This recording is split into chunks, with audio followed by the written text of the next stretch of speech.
What's up, guys? 370 Gaming here, and we're back today with episode 5 of Rebuilding TNA. I originally had done part of this episode before I went away for the whole Money in the Bank deal, and I thought I would just splice it in and kind of cut to where we are now, and I thought that was kind of weird. So I'm just going to tell you what happened before recording. I went over Bobby Lashley defending the NWA title in the NWA The Company, in the game. And I think he defended it one other place, but he's defending it, and holding on to that title. So good for Bobby Lashley and good for the NWA legacy. You know what I'm saying? So that was good. And I also ribbed Taryn Terrell because, fuck Taryn Terrell.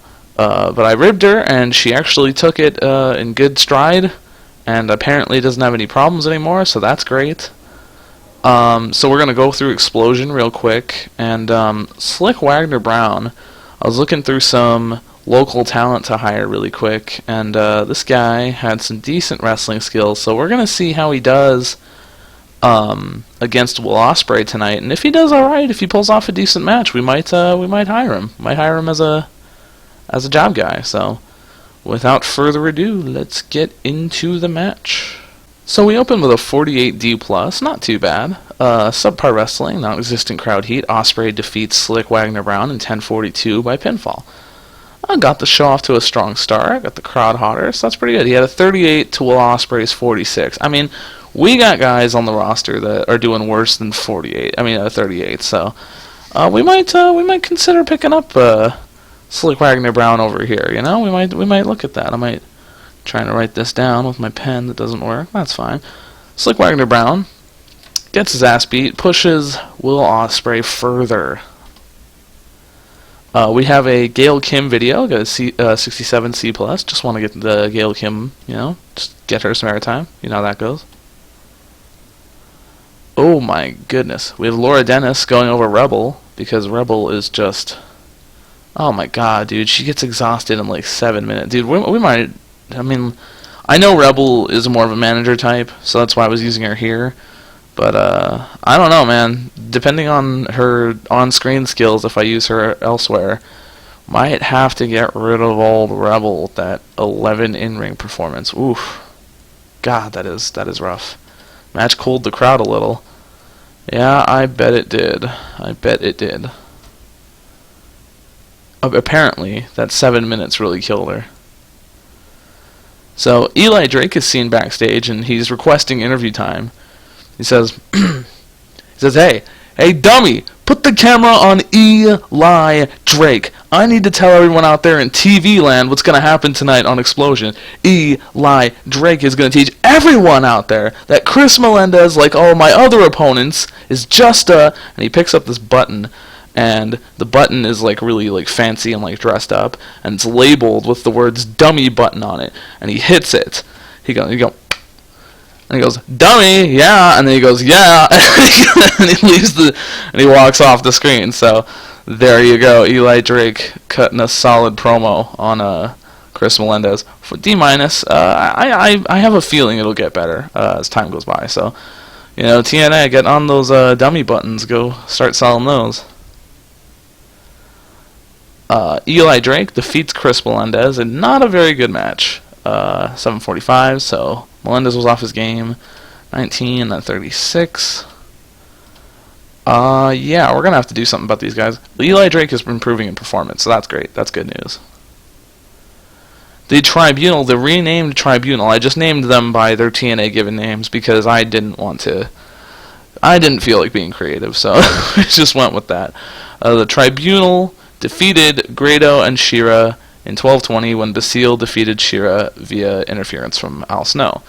37 D-, not the best. Al Snow did some good work. They have good chemistry. That's good. Basile at a 41, Baron at a 35, and they need to improve. Surprised Grado only had a 26 compared to Shira's 27. That's surprising. Shira is improving in performance.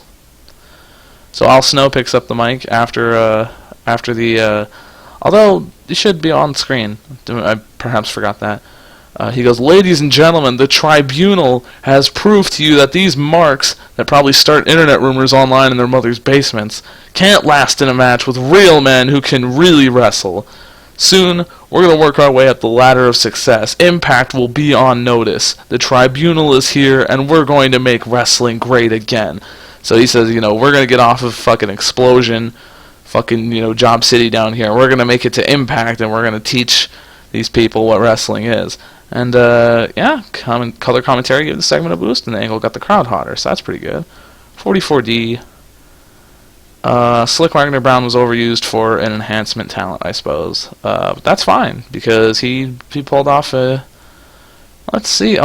second top rating of the night with Will Ospreay. So there might be a future for this guy in this business, in this TNA business. So, I'll see you at the next screen.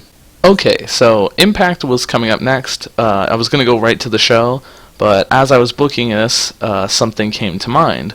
If you'll recall, the last Impact, I accidentally booked Mark Andrews as Maria Kanellis to introduce the Miracle Mike Bennett.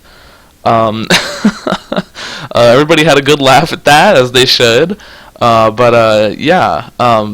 of you, rather than not, really wanted this to become an angle. Like, I don't know whether you want Mark Andrews and Bennett to feud, or you just want Mark Andrews to just torment Maria and just be Maria every week, or copycat other people on the roster. I don't know exactly what you guys want, but it was clear that you guys wanted this to become an angle of some sort. But if you'll recall what I said originally in the series, I mean, you watch Mark Andrews in something like Progress, and you watch Mark Andrews on fucking TNA. He's coming out with a fucking skateboard, and he's Mandrews. Get the fuck out of here, dude. I hate that. Why would you ruin a perfectly good worker by giving him a stupid gimmick and a stupid name? It kind of goes against what I said to, book Mark Andrews as, in this kind of gimmick, in this kind of wacky thing. However, it would probably get him more TV time than he would see otherwise, if you guys didn't feel so strongly about this, my boy Tom on Twitter did say that if he did not see Markia Caneldrews, he would unsubscribe. Was he serious about that? I don't know. But it's clear you guys feel pretty strongly about this. I'm not sure what to do. I'm not sure what needs to happen. So what I'm going to do is I'm going to put a straw poll in the description and on my Twitter, and you guys vote for what you want me to do with Mark Andrews from here on out.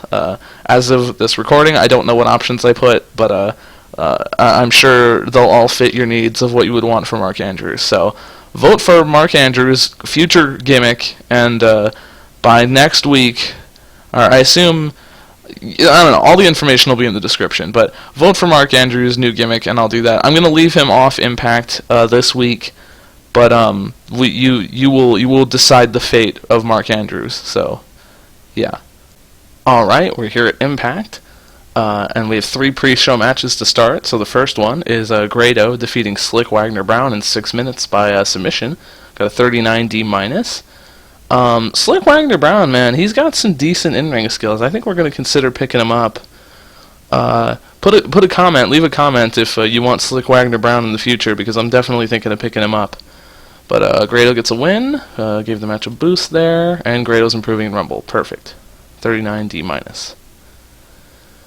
Jimmy Havoc defeats Jesse Gilmet? I still don't know how to pronounce that. Please, for the love of God, somebody tell me how to pronounce that last name. 8 minutes, Acid Rainmaker, 33E+.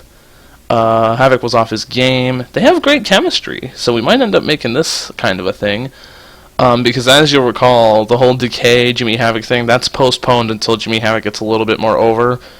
Because the storyline is just killing the Impact rating, so I don't really want that to happen.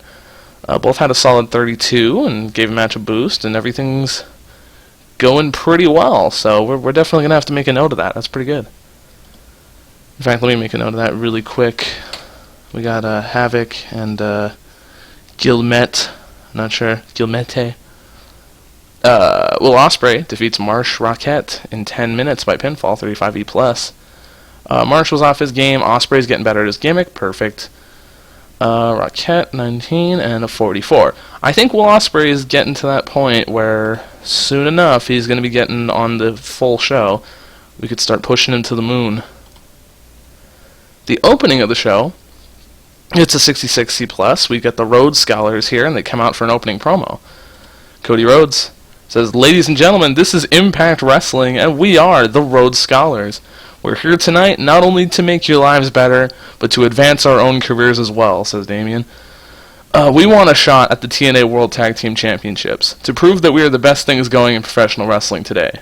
We talked to Bruce Tharp in the back, and he agreed to giving us a #1 contenders match for the titles. If we beat the Bromans tonight, we get a shot at the Decay at Genesis." Bromans, we have nothing against you. Decay, admittedly, we don't care for you much. But we're going to win tonight, and then again at Genesis. We will teach the world that we will never be finished with our work, and we will persevere.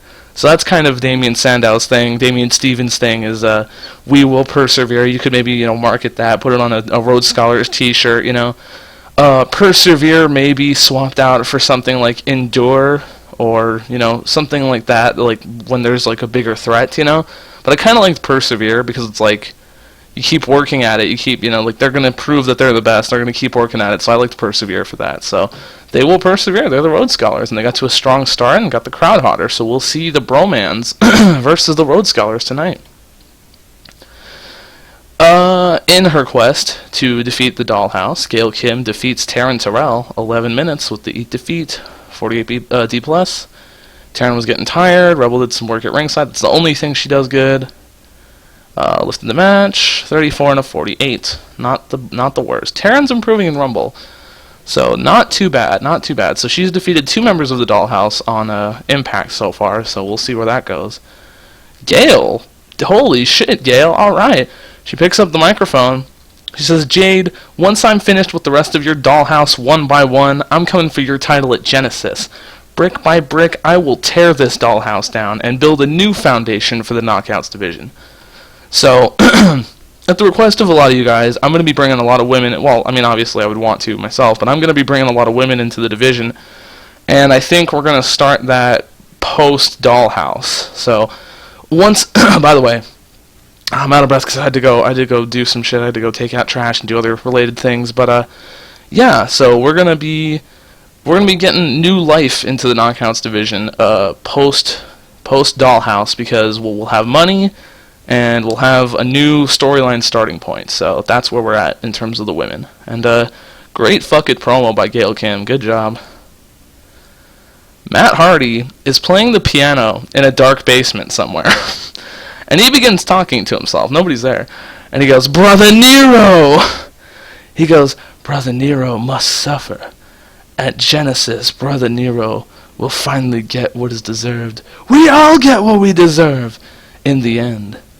The end for Brother Nero. The end."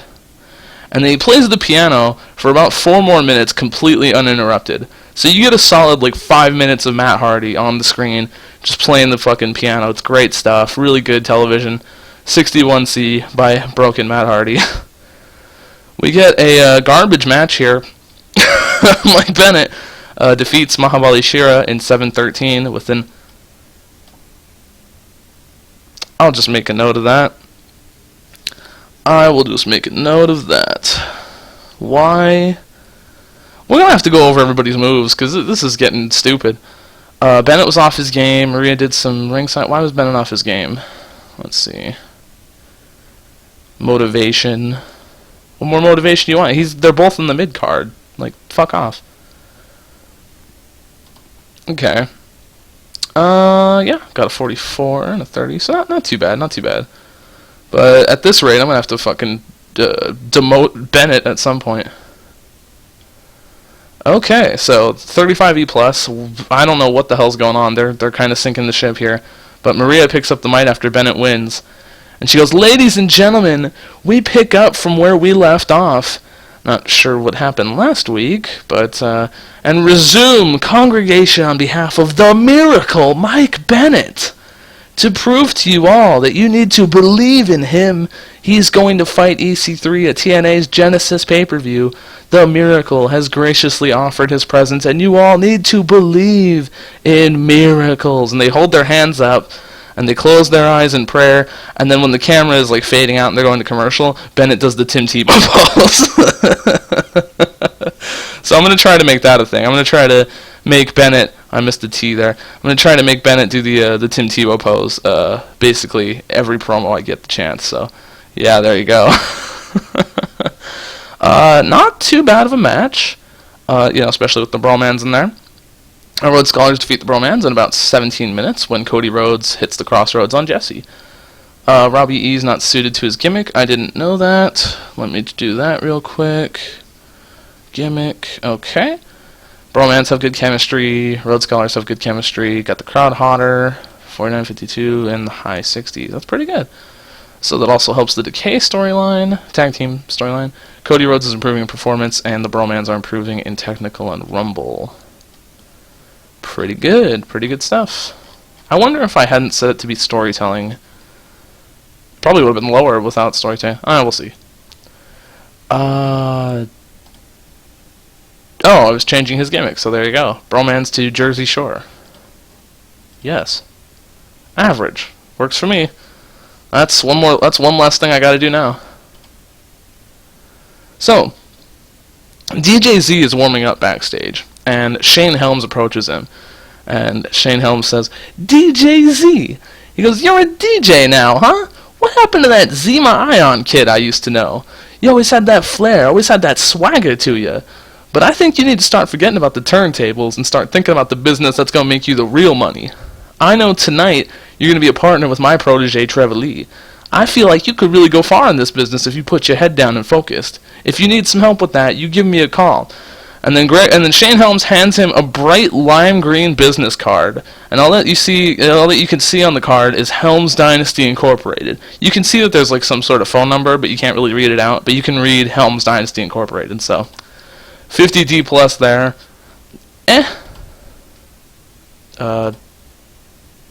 Hyperactive talker. Yeah, I was looking for a gimmick for him. There was nothing much, but above average, so that's pretty good. So he's just gonna. I figured DJ, hyperactive talker. He just, he's loud, stuff like that. Not a bad match here. DJZ, Trevor Lee, and Eddie Edwards and Tigre Uno. So Eddie Edwards and Tigre Uno defeat DJZ and Trevor Lee when Eddie defeats DJZ with a chin checker. Shane Helms did some good work at ringside. Tigre Uno is changing to Mysterious. Got above average, pretty good. Gimmicks are doing well tonight. Trevor Lee 46, Tigre 46, DJZ 58, and Eddie 65. So that's a good angle for the X Division story. So James Storm comes out for a promo.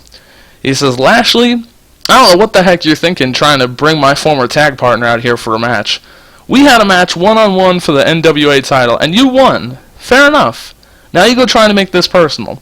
Well, I'll tell you what, boy, we can settle this issue at Genesis if you like. You were the better man that night, but I damn sure put up a good fight. You know that, Lashley. And hell, if you wanted another fight with me, all you had to do was ask. Why don't you come on out here right now and get your ass whipped? And Lashley comes out, and he comes out like a cocky prick, in some sort of like Ed Hardy fucking jeans or something, and he's got the NWA title. And he goes, James, I don't work on your time. I work on my time. You see, I'm the NWA World Heavyweight Champion. I go to other companies, other areas of the world. I defend this title with honor. I don't have time to brawl with you. I challenge Chris Harris because he's a man that can put up a fight unlike yourself. You want a match at Genesis? It's on. So it's clear that Bobby Lashley was trying to fuck with James Storm and trying to get in Storm's head, but he was looking for that fight at Genesis, but he wanted to piss James Storm off and kind of get in his head a little bit, and I believe he succeeded in that, so we'll see what happens. We'll see what happens there. Bram and EC3 have a match for the hell of it. EC3 wins with the 1%er. I gotta change their finisher names, man. What the hell's... I mean, that's right, but at least, let's call it the 1%er. Mike Bennett tried to interfere, but hit Bram. My bad. Mike Tenay and JB are doing pretty good at the announcer table. 71 EC3, 48 Bram. Not too bad, not too bad. And Bram's improving in performance. So pretty good stuff there. Finally, Bruce Tharp comes out and says, we need... Yeah, this is his first appearance on the show, by the way. Bruce Tharp says, he explains who he is and that he owns the company, etc., etc., and he says that we need a match for the World Heavyweight Championship. And Jeff Hardy beat Tyrus last week, and it wasn't for anything, but it was clear to him that they were the two biggest stars, and yada yada. He gives a reason for Jeff Hardy being the number one contender, because I didn't set it up, and I forgot about Genesis the last two times, so there you go. So we have a contract signing between Jeff Hardy and Drew Galloway to fight at TNA Genesis, and it just happens. It just happens.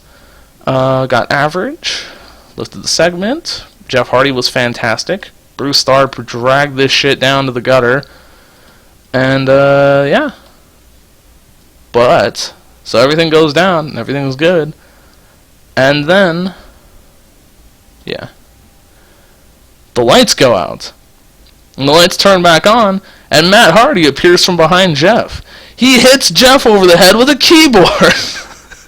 And before Drew Galloway can act, Matt kicks him in the balls. And then Matt just stands there, holding his arms out to his sides, and he's so proud of himself.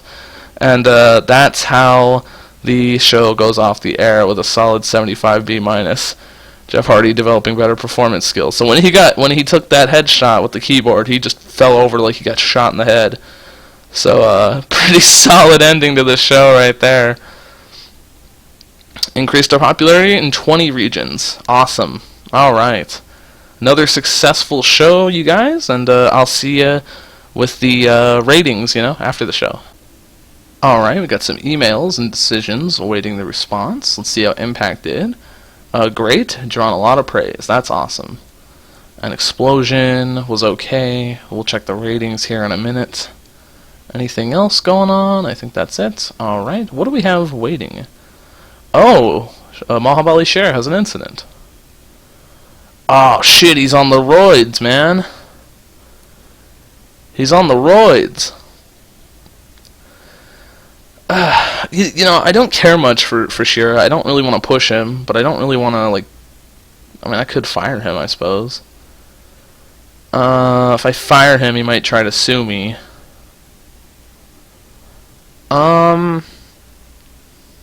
Let's see. As it's done in-house, the press have not gotten a hold of the story, so there's no potential for damage to company prestige. So TMZ doesn't have this news yet. Let's see. Suspending the worker for 1 month without pay. Yeah, I don't care. If I upset him, I'll just fire him. I don't care. Alright, let's suspend him. Oh, he's under written contract. Oh, or he's under open. Okay. What can I do then? Can I just fire him? I don't give a shit about Mahabali Shira. Hey, see? He improved. See? Everything worked out, you guys. He improved from it. He wasn't doing the roids anymore, you guys. Explosion got an 0.09 and a 2.04. I think those are better than the last ratings. I'm not sure. But let's see what we got here. History, hello, thank you. 68C plus and a 2.04. Damn, oh my god, we did a better show rating and a way better TV rating. Wow. Okay, so we're making good progress, you guys. We're making good progress all around. Let's see. I think we might hire Slick Wagner Brown if he's cheap, because he can kind of work, and he proved it by being he was a good worker, man. 600, yeah, we can do that. Yep, that's fine. So I still have a big list of you guys. You guys are still recommending people for the series. I'll definitely get to that in the next episode. We're gonna start this money. I'm pretty confident with this money, by the way. Oh, really quick. I'm sorry. I know I'm going all over the place. Genesis is week 4, January, Sunday. What week are we on now? Oh, week 3. So we got one more week. We got one more set of tapings before Genesis, so that's good. So I'm thinking we start hiring the women the next show because, Also, we have an ideal roster. We're like way over, so we might have to fire a couple of people. So we're going to do a lot of roster changes in the next episode. But I think that's it for now, you guys. So thank you very much for watching episode 5 of Rebuilding TNA. Drop a like on the video if you're still digging the series. Follow me on Twitter to figure out when the next one's going to go up beforehand. And yeah, over and all, just have a great day. Thank you guys. Talk to you later.